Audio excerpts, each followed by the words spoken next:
No. Do you want me to explain everything? Okay, let's start with his usage of art. As I said, he lived in the Victorian times. At that time, the fancy people believed that art should enlighten. They believed that art should teach. And they believed that art should guide. Oscar Wilde, he said screw that. He believed that art should have no purpose other than to be beautiful. Basically, art for art's sake. And in Latin, ars gratia artis. This is sometimes called aestheticism. This belief in aestheticism is best shown from this quote from his book. Art has no influence upon action. It annihilates the desire to act. It is superbly sterile. This was quite contrary to other writers such as Charles Dickens and George Gissing. My lord, you speak as if I do not know the Victorian era, or that of art. I'll have you know, I study art for the sake of understanding mantua. But what is it about the appearance of this brick work? Ah yes, appearance and society. Wilde used this book to criticize the shallowness of his times and his people. In the picture of Dorian Gray, most characters display a disgusting amount of shallowness. They consistently base a person's goodness on their appearance, whether it be material goods such as money or physical things such as beauty. The book calls attention to this terrible custom. An example is when men who talked grossly became silent when Dorian Gray entered the room, and that the purity of his face had rebuked them. His mere presence seemed to recall to them the innocence that had been tarnished. Basically, he called to attention the halo effect. Ah, yes, yes. The halo effect. What the Scheiße is that? I graduated from the top of my class in Hitler Youth. But what is this concept you speak of? You Chinese dog, are you telling me lies?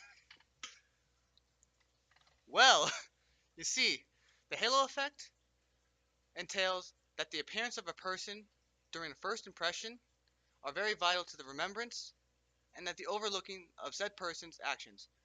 Basically, this means the better you look, the more likely a person would believe you are an innocent angel.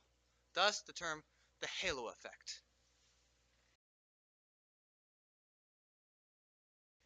What? What is this Scheiße? You American delusionists in which you trying to propagandize me and my country. I'll have you be. When I get back to my time, I'll make sure that the Japanese get to you first. Actually, you German donkey, there have been multiple test trials done to prove this theory. One being by East Kentucky University, where a group of so-called hotter males were able to get away with more mischievous things than the unattractive males.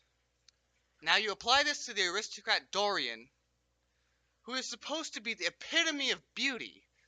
You'll get a man that is able to do treacherous things such as having intercourse with a bounty of women and becoming a man with no conscience.